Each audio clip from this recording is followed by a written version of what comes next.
Board. Morning, everybody. It's nice to see you all.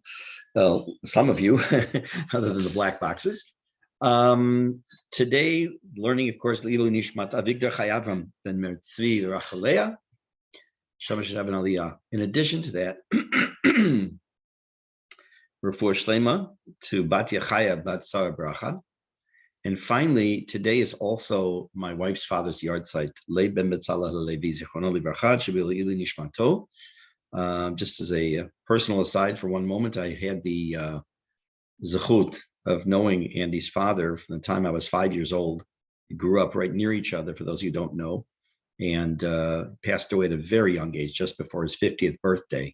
And the fact that I, remember him very lovingly and very clearly in my head is very special to have a chance to learn on his yard site. When Andy and I were dating, well before we got married, when we were dating, I knew it was her father's yard site, we began a tradition of learning on the night of his yard site, learning Mishnayot. The first time I did it was just because I wanted to show her that I liked her. So with Mitosha, Lo Lishma, Ba Lishma. But after that, it became Lishma. So today's learning is in his memory as well. Okay, so we're in Perek Tet, 9th chapter, Mesilat Yesharim. And we've been talking recently, in the last class, we ended up talking about two different types of fear. Now we're talking actual fear, not Yirat Hashem, not being in awe of God and fear of God and recognizing Hashem's presence and everything, but true Yirah, things that we were talking about that get in our way. One was the idea of our laziness. The other was Yirah. So we discussed the fact there were two different types of fear. One was perceived, that was not real, and one was real fear. And to decide what was considered real and what was just made up in our brains. And again, not talking about anxiety, not talking about that, medical issues, not talking about that at all. But a person who makes up things in their head and invents their own fear versus something that potentially is. So how do we make the distinction? So we decided that the Ramchal decided that the way to make that distinction is where if it falls into a category of what's the words he used here? I'm going to find it. Where a possibility or likelihood of some kind of damage or negative thing happening is different. Meaning, when there's an absolute possibility there's a problem that could be caused, you could be in danger. It doesn't have to be bad danger. It should be something that could be problematic. That's enough to make you not do something when it should be done. That's already sufficient, and that's considered the real kind of yirah. The other is one uses their imagination, and where he goes with this now, he quotes a Midrash Rabbah, actually Dvarim Rabbah. If you take a look, it's on page 47 in the little booklet. It's in the middle of the big paragraph that starts with the word V'haklal l'havchin. We're going to start with the words V'chachamim zichronam livracha pershu. So what's this idea of this made up stuff in our head? It gives us what we might consider an outlandish example by Shlomo HaMelech. But when you think about it, honestly, we do this sometimes. He says like this: "V'chachamim zichronam livracha pershu ha'inyan kamin chomer. V'harot ad hechan magat yirat hahevel lafrish adam min ha'maaseh hatov." He says, I'm paraphrasing now. It's unbelievable the lengths to which people go to invent things in their heads out of nothing that will prevent them from doing something good. He quotes the following: Shiva Dvarim Amar Shlomo Be'atzel. Shlomo HaMelech mentions 7 things regarding a person who is lazy. In this particular quote, he only quotes a little bit of the Midrash. Ketzad Amru Ketzad. How do we understand the actions of an atzel, a person who's lazy? He gives an example. Amru Atzel. They said to a person who's lazy, someone is told, hey, your Rav has come to the city. You should go to him and learn Torah. And he responds by saying, I don't think so. I'm afraid there might be a lion on the road that I might get eaten up. Now, doesn't necessarily mean literally. It could mean something figuratively, obviously. It could be something else. Okay, they say, fine. Rabach betoch medina. That your teacher is in the country, is in the city. Maybe if I go, I'm going to go out of the city and maybe there'll be a line on the roads. Okay, fine. He's actually at your house right now. So go home and learn with him. He says, I don't think so. If I go to him, the door might be locked. Okay. So it says, see there, the rest of the story. What does this mean? There's old joke, not joking. People say, can you come over and help me? No, I'm too busy. This is going to make no sense to people under the age of 45. I have to clean my carburetor. I have to change my tires. I have to check my air pressure. Today's the day I have to organize my sock drawer. We make up all kinds of excuses. And when we think of something like this, we laugh at somebody that Shlomo talks about. Oh, there's going to be there's a lion on the road, or there might be all this other horrible things. What a fool. But we are the fools very often when we build up these little and not so little fears in our brains that, again, are not talking about anxieties now. Please make sure it's very clear that we make up stories. Why don't I'm keeping using the example of shul because it's one that I'm constantly using. I'm not going to go to shul because, if I go up the elevator, maybe I'll get stuck, which I did, by the way, a few months back, about an hour and a half in the elevator here, but that's okay. It was fun. Dafka didn't have my phone with me. So listen to this next line he says. This is a brilliant summary sentence, the end of this paragraph. Halamadta, you learn from this. She'ein hayir'ah goremet sheyitatzel. It's not fear that causes somebody to be lazy. Ela atzla goremet lo sheyitareh. But rather it's the laziness that causes the fear. What's the first way? First way means I'm so afraid of doing something, therefore I'm not going to do it, and therefore I'm going to kind of sit around and be lazy, not do it. He says that's not the right order. What happens is a person's lazy. So because of that, in their minds, they invent excuses to not do something. Next paragraph. And all these things, he's saying, our daily experience, so to speak, testifies to this fact. This is true with most people, their simple way of life, or it's actually simple to them, and the people get used to these things, they remain in their foolish state. And someone who's smart will inquire and think about this. He will find the truth. He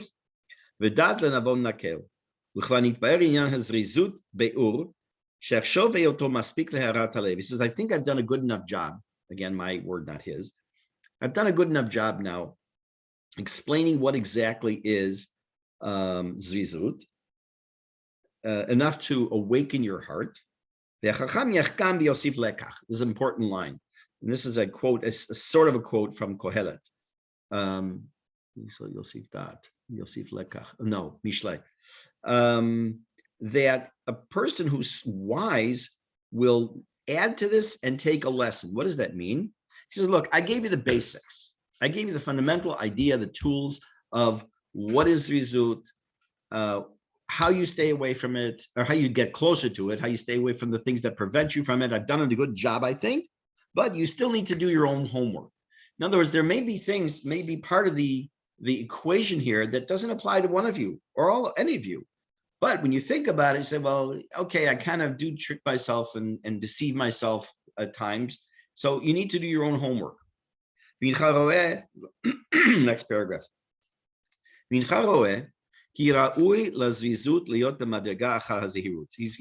remember, the whole book is based on a braita of Pinchas ben Yair. Pinchas ben Yair said that this brings one to this level, which brings one to that level. That was the whole basis of this particular book. And he says, but besides the fact that I used the braita of Pinchas ben Yair, also he says, just logically, it makes sense to say that Zrizut comes after Zehirut. Remember, Zehirut was the first part of the book, the first few chapters where we talked about the staying away from things you're not supposed to do. Why? Why does that make sense to concentrate there? You can't be a true zariz without first having been careful about being a zahir. Zahir means, again, being careful not to do the things you shouldn't do. Why? A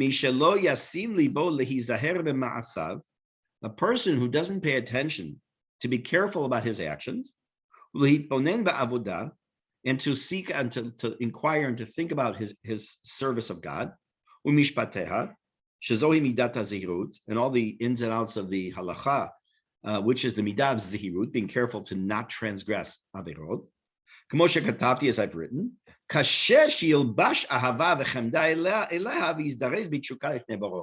says if you're not careful, you're not aware of and you're not careful about what you shouldn't do in service of Hashem, what you should stay away from, it's very difficult to suddenly to clothe yourself with love.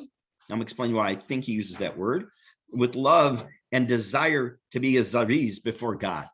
Meaning, you need to be a zariz. You need to have that level of zvizut, of zihirut, the first part of the book, to propel you to the next level of zrizut. Why does he say it would be difficult? Shegilbash ahava. What does it mean? What do you mean to enclothe yourself?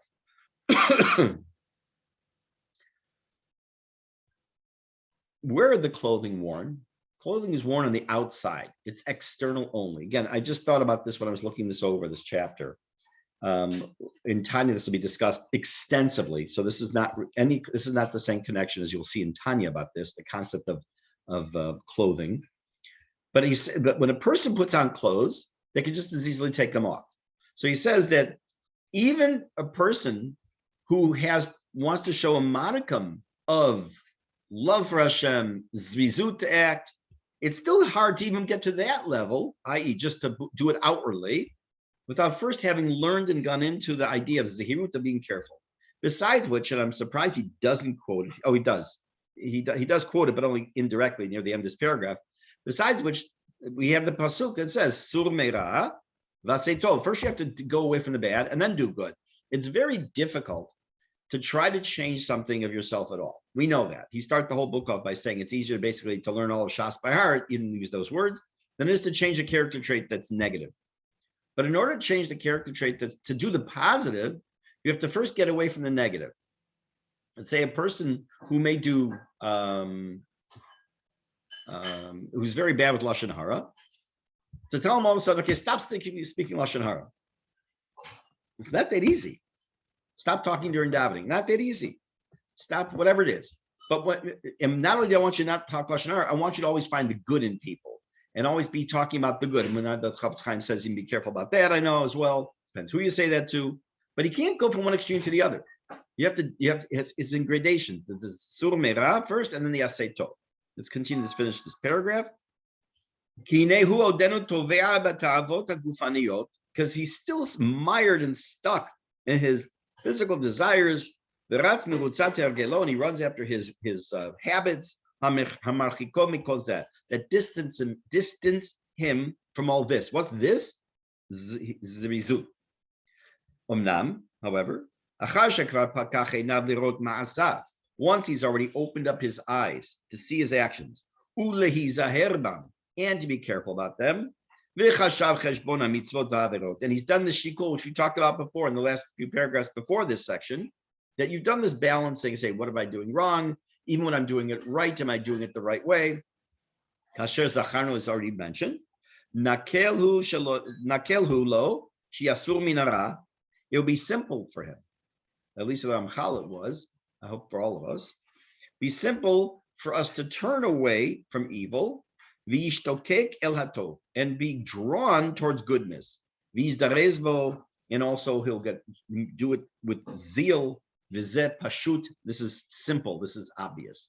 Okay, now he ends this paragraph or this chapter with a statement that makes it sound like, look, just read this, do this, put it into practice, no biggie. We all know that that's not necessarily the case. He doesn't say it like that, but it sounds like it. And a person could get very frustrated. Not only that, a person could get frustrated with the book in general. They say they can't even get past the first chapter. You want me to be Zahir? You want me to be so careful not to do something wrong? how am I supposed to even get this result? How am I supposed to get nikiyut and prishut and all these other things? I'm stuck on chapter 1. Forget these other things. So one thing I tried to make clear at the beginning of the book, I hope, was this is not, you cannot go on to chapter 2 until you've finished all your work on chapter 1. It doesn't work that way. When it comes to service of Hashem, when it comes to trying to do improvement, self-improvement, you can be doing it on many fronts. You don't have to be perfect at something before you move on to something else. Matter of fact, any of you who have been in the, either gone through therapy, who give therapy, whether a professional or just helping another person or helping yourself, you know that it's pretty self-destructive to aim for perfection. We've talked about this before. You won't hit perfection. There's no such thing as perfection. So therefore, you can't say, I'm not going to work on Zrizut until I'm perfect at Zahirut. It doesn't work that way. As a matter of fact, you're setting yourself up for failure. And that falls into exactly the category we just now talked about, which is, if I can't do this, then I'm not going to move on to that. It doesn't work that way. So you have to be very careful about the way that you read this particular end of this chapter. Yes, it's pashut. It's pashut in the fact that it's obvious that this is what you have to do. For example, you're telling an alcoholic who's been found now at, lying in the street, drunk, and whatever else it might be, and this is and that's it. He's hit bottom. It's obvious what he needs to do. It doesn't mean it's easy, but it's simple. The steps he needs to take. He needs to he has to get sober. He has to go to meetings. He has to have a sponsor. He has to stay away from alcohol. There's a lot that you need to do. Same thing is true here. There's a lot of work they need to do. It is simple though as to what needs to get done, but it's still a lot of work. So let me ask you a question. We've talked about now for the first 9 chapters, the 2 main topics, Sur Merav Aseh Tov, right? You shouldn't do things that are wrong. Don't do Averot. And Aseh Tov, do the things you're supposed to. If you were writing this book, it is very likely you could have just ended right here at the end of chapter 9, end of the book. A much smaller book, it'd be less paper to print and cheaper to print. And you could probably carry it around in your pocket anyways. It's a small book to begin with, but it could have been smaller. What else is there? You need to know what to do and need to know what not to do. So what's actually going on here? Why are there another? We're only in chapter 10, and how many chapters are there? I don't remember. 20 something, yes? 26 chapters. So we're on chapter 10. So it's like many more chapters to go still. What else could there possibly be? If you were to define, someone was to say, define for me as simply as possible, what does it mean to be a good Jew? So you say you do mitzvot and don't do averot. I mean, that's extremely simplified, but that's the bottom line. So what else in the world could he be possibly talking about here? So what I'm going to do is I'm going to read the first paragraph of the next chapter called Nikiyut. I'll explain it. And then we're going to look at a slide of a few comments from Rav Shlomo Aviner. I'm going to translate the word nikiyut as cleanliness. No, but that's not what it means. It does mean that, but not what it means. I'm curious, for those of you who have an English translation, what does it say is the chapter title for this? Explanation of the character trait of what? You just take yourself off of mute for a sec.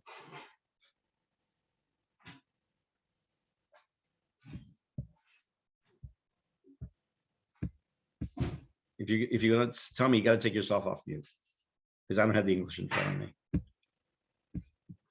Anybody? No, let me just take a look here. Cleanliness. Say cleanliness. That's all yours says, right? Okay, because that's technically what the word means. I mean, naki elevate. Okay, actually, it's not. It means just now something else popped into my head from a different source. Let me just think a second if this works even with this chapter. Maybe. Anyone know where this quote comes from? Naki yelevetecha. Naki yelevetecha. Anyone want to take a stab at that? The quote just popped into my head now. Give you 5 seconds. I'll take Nikiyut for 50.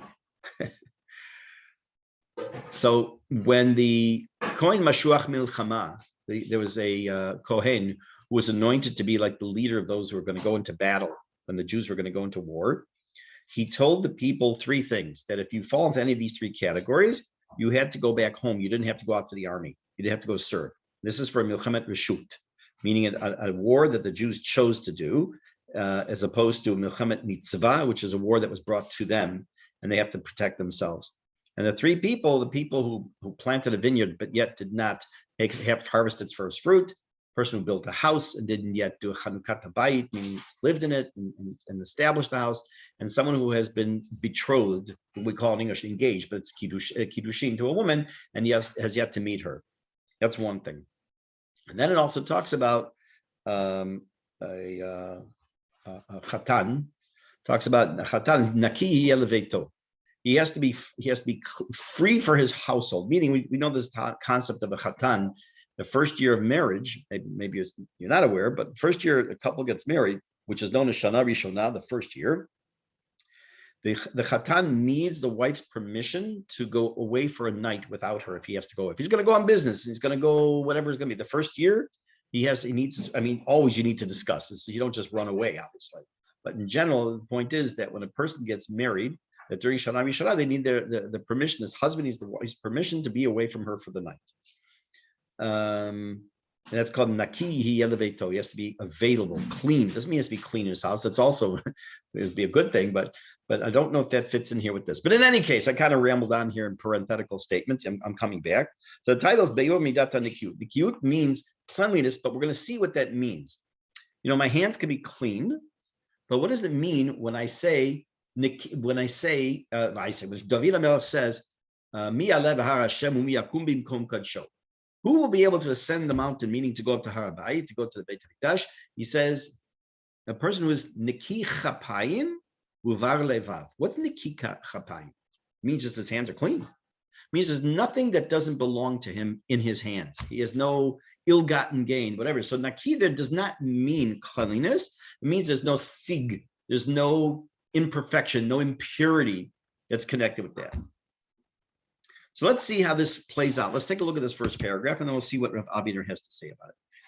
Midat HaNekiyut. This is Perek Yud, chapter 10, beginning. Midat HaNekiyut hi. The midah of nekiyut is Hayot Adam Naki legamre mikol midah ra'a umikol chet. This is a really tall order. Completely free of any evil trait or any sin. Easy peasy, as the kids say. No problem. Lo dai mima she'achet bo mefursam vegalui. It's not enough regarding the, well, look, I don't kill, I don't steal, I don't run over people with a car. It's not enough that you don't sin with the well-known sins. But also those things that you make for yourself a heter, a permission to do something. When you look into it for real, it wasn't really an okay thing to do. But you are fooling yourself. You're twisting halacha. You're using halacha to justify an action, but that's really just based on or driven by a ta'ava, of a desire, a need for something. So because of your negiut, your connection to this, whatever it is you want to do, so you decide for yourself that it's okay to do it with no basis in halacha, and therefore you're makel for yourselves. Okay, so first let's take a look at something a little bit Rav Aviner says.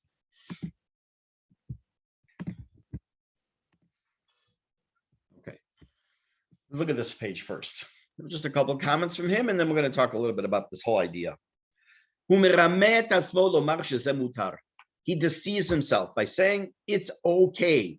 I remember one of the first times I really came across this idea. I went to Andy and my wife and I went to New York for the first time many, many years ago. And you have to know, we came from Chicago. Chicago at that time, it had kosher restaurants, but not a ton. New York had a few more than that. And we decided that when we left New York that time, that the next time we would visit, we would wash for hamotzi when we landed and bench when we would go home. It was like an unending food spree. In any case, so why am I mentioning that? Because I remember walking by a bakery and asking someone, because I didn't know about hashgacha there. I didn't know anything there. I said, is this place, so some guy was passing by. So I said, is this place okay to eat? He says, some people do. Okay. I didn't understand what that meant even. As I got older and more wise, I hope, and I was actually involved in kashrus in Chicago. My father, Olav Shalom, was the director of the kashrus division of the Chicago Rabbinical Council for many, many years, and my life, therefore, was somehow directly or indirectly attached to kashrus. I wrote an article. If I remember, I'll send it to you all after the class. It was called The Hechsher of the EEI. What's the EEI? Everyone eats it. When we were kids, if it didn't say lard, okay, it was probably okay. It was didn't say pork fat. There was a particular ice cream. I remember everyone ate. Everybody ate it in Chicago. All the religious people did. It turned out to probably not be kosher, but everyone ate it because it didn't probably have anything in it. Obviously, the world of kashrus has changed, thank God, dramatically in the last 40 years and more. But we deceive ourselves because we want to eat it, right? We say, look, that hechsher is generally not okay, but I'm sure in this one item, it's fine. We do things like that. We deceive ourselves. Einhu adam ra. Doesn't make the person's not a bad person. Adam tov, tov. Ask that person, is he do mitzvot? Yes. Does he try to do all the good stuff? Yes. Is he a good person? Yes. But he's more, I'm just going to use the expression, heter literally means to teach a permission for something to yourself. But it means that you allow yourself to be lenient in something, say, I'm sure it's okay. He's not even aware that this item he wants to do is asur.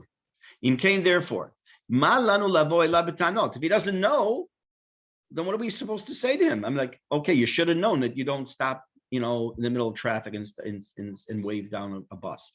We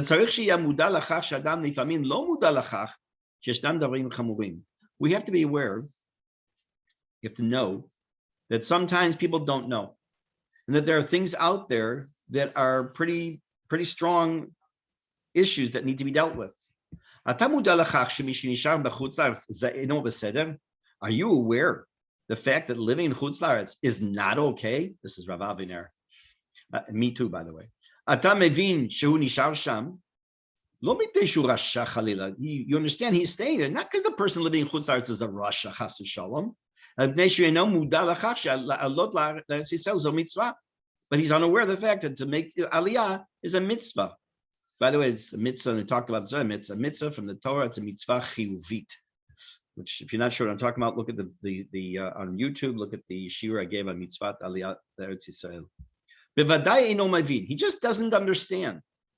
V'shama yeshnam dvarim shegam atayin chamuda lehem shem asurim. Is it possible that maybe there are things that you and I that we're unaware that are not okay to do?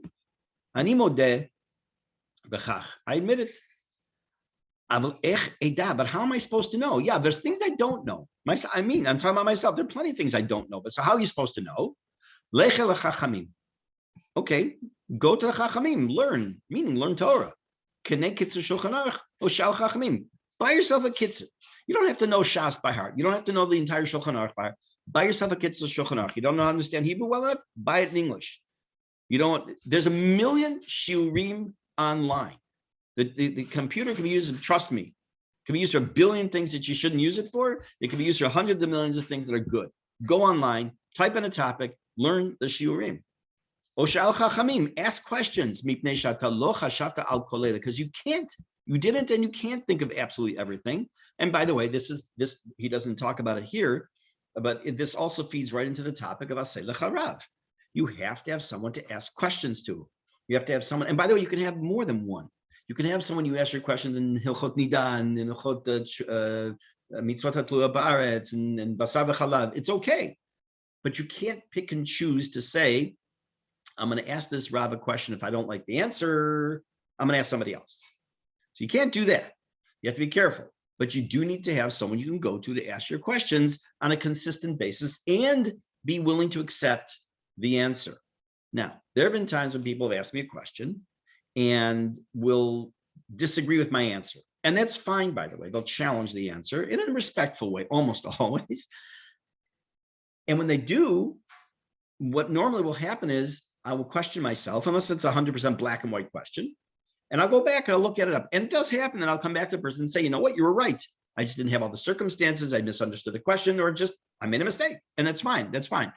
But you have to get into the discussion. You have to ask the questions, and if you don't know, you should ask, is something okay or not okay? There was I'm pretty sure I mentioned this probably at the beginning when we were doing the book, the Sefer, that for about 560 or 570 straight weeks, when I was rabbi in Chicago, I posted on the bulletin board at the shul and sent out an email, what I call the halacha tip. I actually printed up all the booklets, hundreds and hundreds and hundreds of halachot with sources. It's just like a one-page short little thing. I know I mentioned this already. I know I mentioned this because someone asked me a question about it once. And then people would, I'd post it on the bulletin board, and a person would sometimes see the title of the halacha and would walk away and literally would say, I don't want to know. People chose ignorance. Now there's an upside to that. The upside is this expression halacha, tov shehiyu shogegim ve'al yihiyu mezidim. Better they should do something by accident than to do it on purpose. If I know, for example, that if I point out to somebody that what they're doing is wrong, I generally don't do that, but if I did, and I know 100% they're not going to follow it, I keep my mouth shut. And you should, because it's better they do it by accident than do it on purpose. To do it and say, oh, I know it's wrong and do it, that's much worse than, oh, I don't even know. So sometimes ignorance might be bliss, but it's a judgment call. Before the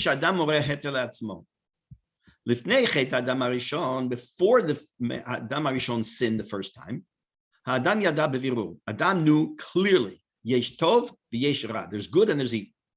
Kachamar ribono shalom zeh tov v'zeh ra. That's what God said. This is good and this is evil. Yesh betochi ma'avakim pnimiim. I have internal struggles. Lasot hatov v'lasur min hara.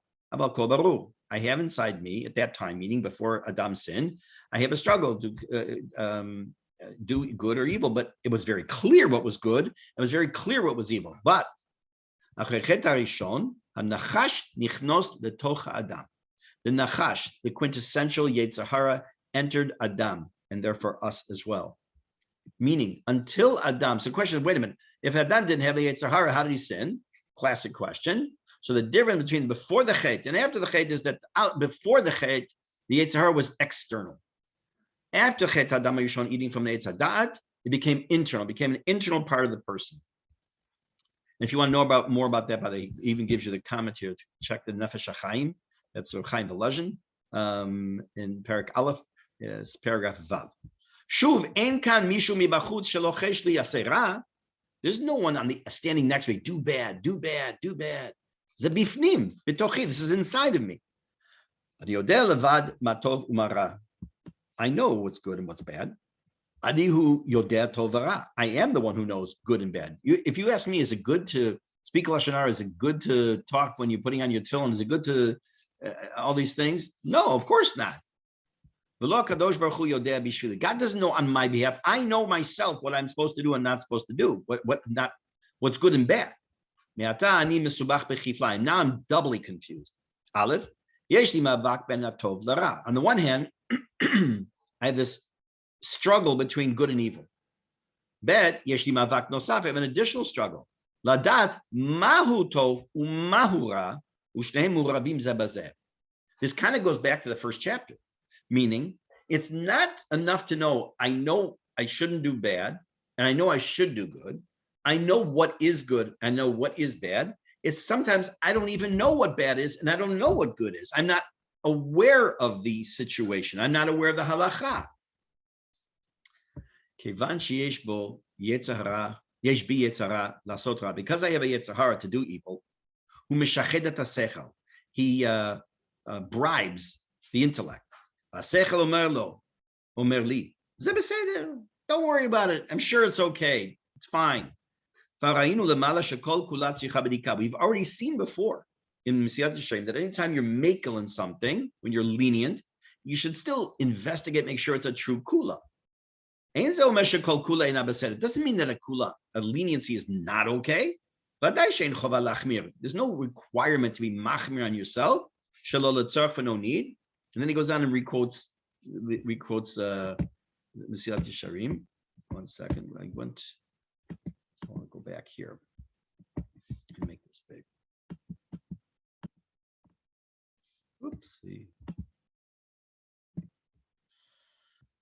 Going back now one step.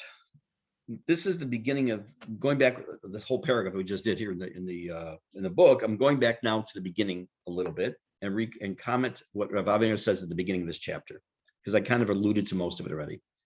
So he said like this, just like I did before, until chapter 12, meaning 10, 11, and 12, or 10 and 11, I think. Let me see. Get it straight. 11 is very long. I think it's the longest one in the book. Yeah, until through and including chapter 12. We said it's like the Sur Meira V'aseh Tov aspect. It's not just good and bad we're talking about, but up to and including chapters Yud, Yud Aleph, Yud Bet, we're still in the world of action, not thought. We're talking about action still at this point. What's left for us to learn? It's the idea of things that we're unaware of, that they are not okay for us to do. I'm not going to reread this whole thing because we already talked about this first part. Nikiyut. What is nikiyut? Higeder kolatam inyanim hamuskamot hachevratiyot enan matriot bifnehem. Afapi shamuskamot alalu mutot. Ach mishilmad vitamek b'shulchan aruch v'yeh vikuach vivakeach. I'm going to explain all this after I read it. Zoe madrega nosefet akuya nikiyut. Adam nishrak ve'eno muda la'ele. Hen machmat yetzer ishi pnimi, hen machmat yetzer tziburi haskemi. What's he talking about there? In a word, as I said, we fool ourselves. We fool ourselves either because we don't know, and we're fooling ourselves because we think we know, or we have enough knowledge to say, I remember learning X, and therefore I'm sure Y is fine. There's a general principle in halacha that you don't compare one case to another. What does that mean? You would think that if two people ask the rabbi the exact same question, they should get the exact same answer, correct? If someone comes to me and says, I took my bisari knife, I stuck it into hot milk, and both people tell me the exact situation, I should give them the same answer. And when it comes to basar v'chalav, generally, it'll be the exact same answer. But it is possible two people could ask me the exact same question and get different responses because the situation may be different from one case to the other. Can I answer the phone on Shabbat? If. Can I carry my phone on Shabbat? If. Okay, so one person may be told yes, and one person may be told no. Whereas if someone doesn't bother asking, they can say, oh, I know that Zev Shanalov told my neighbor he can carry his phone on Shabbat, therefore I'm sure I can too. No, it doesn't mean that's okay. If I've told this story before, I'm sorry, but I'm going to tell it again because I think it really points out, true story, really points out this idea. Erev Sukkot, Chicago, many years ago, I was already rabbi of the shul. I got a call from somebody who lived in Chicago but was in Israel visiting for Chag. He called me up, and he's not a person who normally would ask me questions. He lived in a different neighborhood. I knew he was, but he lived in a different neighborhood. He asked me, hey, listen, I couldn't get a hold of Rabbi so-and-so, who was a very close friend of mine and was his rabbi. I just want to know before Chag starts here, it's like 10 minutes before Chag. I forgot to ask him, do I have to keep 2 days or can I keep 1 day? So I told him, do you own an apartment there? No. Are you staying in a neighborhood, in a community like a kibbutz where absolutely everyone's keeping 1 day? No. Okay, no, you can't. You have to keep 2 days. Pause. What? I said, you have to keep 2 days. Are you serious? I said, you just called me to ask me, do I have to keep 1 day or 2 days? I'm telling you, you have to keep 2 days. Oh man, this is really going to mess up my plans. I said, okay. I mean, you asked me a question, I'm telling you the answer. Now, why did he call me? Because I know his rabbi, I know his shita. He would tell him 2 days. He thought maybe Zev Shanalev's a makel. He's not an makel. He doesn't know me that well. That's fine. You're in Israel. Just keep, because you such a tzioni. They'll say, oh, of course, you're in Israel. Keep 1 day. And by the way, it depends. Sometimes yes, sometimes no. But he called me specifically looking for what he thought in his head should be okay. He just needed my stamp of approval. That's all. He wasn't asking a Shaila. He already decided he's keeping one day. But I guess I messed his plans up. Oops. Okay, so we're going to stop here. Before we do, just to give you an idea that this chapter, if you look, chapter 10, Perek Yud, is not that long. Just gives you the basic fundamental principles of what it is, what Nikiyut is. But then chapter 11 is very long. It's like probably 15 pages or something like that, maybe more. No, it's about 20 pages almost, at least in my printing. It goes into tremendous detail. You think like, what is Nikiyut exactly? It just sounds like you shouldn't just be more heta to yourself. It's much more than that. It's still a part of the ma'asi aspect, the active part. The second half of the book, when we get to that, starting from Perek Yud Gimel and on, starting with Prishut, not only are you going to be dealing with a much smaller percentage of people that can really accomplish what's in those chapters, but also you move from physical to mind, to mental, and how you feel. It's a feeling. It's about the way you connect to Hashem in your mind. So we have a lot of nice, interesting things coming up as Rat Hashem. In the meantime, stay safe, stay healthy, and enjoy the day. Be well. Thank you, Rabbi. You're very welcome.